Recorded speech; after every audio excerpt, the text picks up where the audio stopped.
Este segmento es presentado por Stellarbet, donde juegan las estrellas.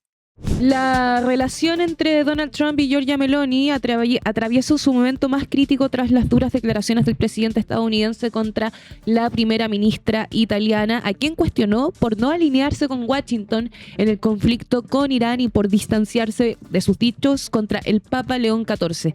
El episodio marca una fractura inédita entre las figuras que hasta ahora mantenían una estrecha sintonía política. La tensión se profundiza en medio de una redefinición de la política exterior italiana luego de que el gobierno de Meloni dejara en suspenso la renovación automática del acuerdo de cooperación militar con Israel. El conflicto revela un creciente distanciamiento entre Roma y Washington en materias de defensa, religión y política internacional, Camilo.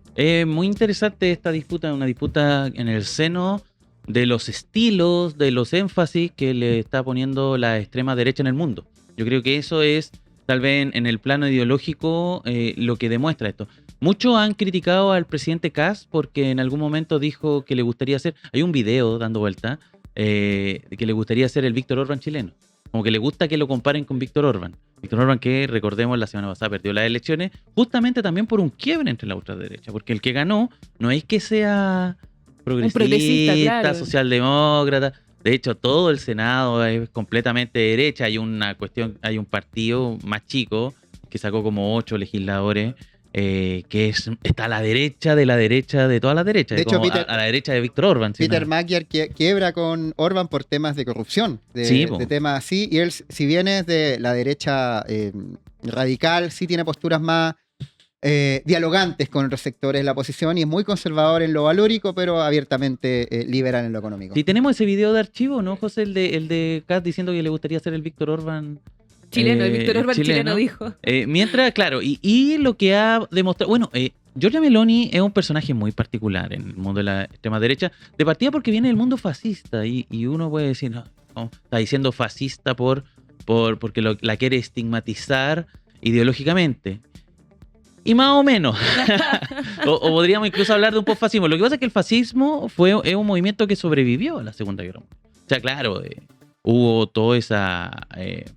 la muerte de Benito Mussolini, del régimen fascista, en fin, esto en plena Segunda Guerra Mundial.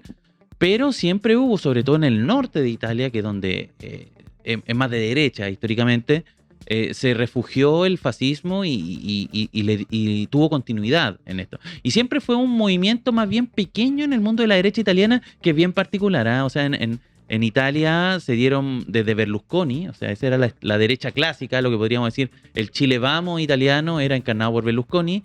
Teníamos gente como Cinco Estrellas, que era algo así como el PDG o una incursión del PDG en Italia. Estoy haciendo reducciones simplemente para que entiendan que en Italia, en términos de la derecha, siempre ha sido bien llamativo. De hecho, justamente el fin de semana estaba viendo un podcast español en donde recordaban que Giorgia Meloni era muy fan del Señor de los Anillos y que iba a campamentos donde se hablaba de Tolkien y todo eso, que terminaron siendo campamentos fascistas, como que la juventud fascista se empezó a recluir en el mundo del Señor de los Anillos, en el mundo Tolkien.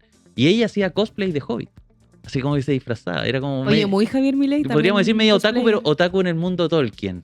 Y es bien curioso porque el tema del Señor de los Anillos está siendo muy importante y está siendo, por así decirlo, adscrito, pese a que Tolkien no era necesariamente alguien de derecha. De hecho, era más bien... Uno podría decir que Tolkien fue como el primer woke, porque fue a la guerra, se dio cuenta que la guerra era un desastre, como que despertó y dijo, no, ahora tengo que ser ecologista, cuidar la humanidad. Y ahí creó toda esta historia, ¿cierto? Anarcomonarquista, era... se conocía J.R.R. Tolkien. Sí, y eran otros tiempos también, es muy difícil ponerlo en clave actual.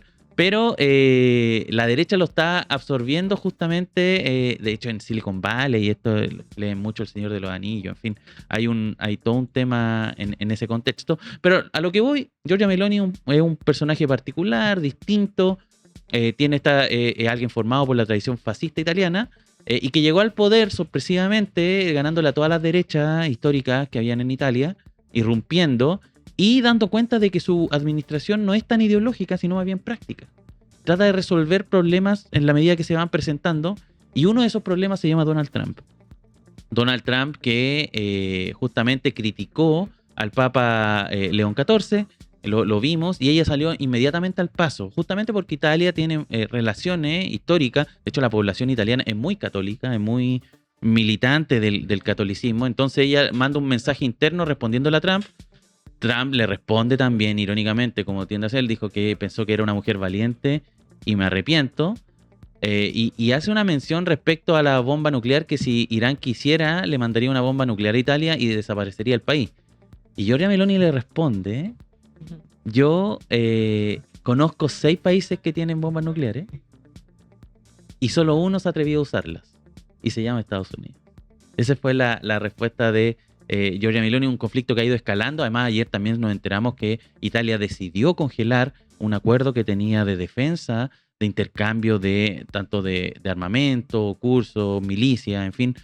Había todo un convenio que finalmente termina suspendido y justo en este contexto, o sea, de cruce con Estados Unidos. Entonces, separándose, había un artículo muy interesante, lo estaba leyendo ayer, que se estaría dando una alianza inédita europea entre Giorgia Meloni y Pedro Sánchez, justamente porque apareció este enemigo en común que es Donald Trump, y tratando de mantener también esta onda más europeísta, si se quiere, de los intereses. Entonces, muy interesante. Vamos a ir viendo cómo evoluciona esto, si es definitivo, si es circunstancial, esta disputa. Oye, otra característica de Giorgia Meloni que da cuenta de lo que tú planteáis, Camilo, que es muy práctica, muy pragmática, más que ideológica, fue cuando, bueno, pasó el comienzo de la guerra de Irán iba a decir Estados Unidos, pero en realidad con Donald Trump, porque es una guerra muy personal. Y Giorgia Meloni, a contramano de lo que es el gobierno de José Antonio Kast, de la mano de su ministro de Hacienda Jorge Quirós, subvencionó el precio del combustible. Sí. Con un argumento, y Italia teniendo una deuda fiscal mucho más grande que Chile, y Giorgia Meloni se preocupó, entendiendo la importancia y como el descontento que iba a generar, te tengo el dato de cuánto fue lo que cubrió: 25 céntimos menos por litro de combustible y de grabaciones para transportistas. Aplicó un MEPCO en Italia. Aplicó lo que hubiera hecho el ministro Marcel, por ejemplo. Eso fue bien interesante. No sé si lo alcanzaron a comentar, pero el ministro Marcel estuvo en el Congreso ayer y dijo que los gastos que están haciendo para morigerar el problema del MEPCO era lo mismo que se hubiera gastado en el MEPCO, e incluso puede llegar a ser superior. Así que pensando en la alza que se viene mañana y que va a ser anunciado hoy día en la tarde, de cuánto va a ser, no se ponen de acuerdo los expertos. Algunos dicen 30 pesos, otros dicen 80 pesos. Está ahí, va a ser, pero es una alza a considerar. Oye, quiero aprovechar antes de pasar al puesto número 1, que tenemos a un gran entrevistado, por supuesto. Quiero rectificar una información que di. No fue María Corina, o sea, sí, fue María Corina Machado, no fue Delcy Rodríguez. Según Infobae, llamó a convocar lo de Venezuela. Sí, elecciones lo antes posible en Venezuela. La líder opositora venezolana y premio Nobel de la Paz, estoy leyendo acá Infobae, pidió este martes realizar elecciones lo antes posible en Venezuela, en una entrevista con la agencia de noticias AFP en París, un día después de que el ministro del Interior, quien es Diosdado Cabello, rechazara esta demanda. Así que le agradezco también al chat por ahí hacerme el apunte. Vamos a estar igual muy atento a todo lo que pasa en Venezuela. Delcy Rodríguez tiene que llamar también en algún momento a elecciones, así que es algo que va a pasar tarde o temprano. Y entre tanto, con todo esto, Camilo Espinosa Mendoza, Geraldine Andrea González Martínez, veamos lo que está pasando con el estrecho de Hormuz. Hay un doble bloqueo naval. Giorgia Meloni y otros miembros también de la Unión Europea se están desacoplando de Donald Trump. Incluso su mismo movimiento, el MAGA, el Make America Great Again, también vemos que le está soltando la mano. Y eso de pelearse con el Papa León XIV también. Qué bajeza. Vemos y creo a título personal que Donald Trump está cavando un poco su propia trinchera, donde necesita estos aliados en un difícil contexto con Rusia y China, y lo está perdiendo de una forma u otra. O sea, no te puedes pelear con la Iglesia Católica, tiene que ser tu principal aliado de Occidente. ¿O no? Igual hay que recordar que Donald Trump no es católico. Es cristiano. Es presbiteriano. Cristiano presbiteriano. Más bien protestante. Es una suerte de iglesia que es muy fuerte en Estados Unidos. En Chile tiene algunas expresiones, pero no tiene el nivel de preponderancia que sí tiene en ese país.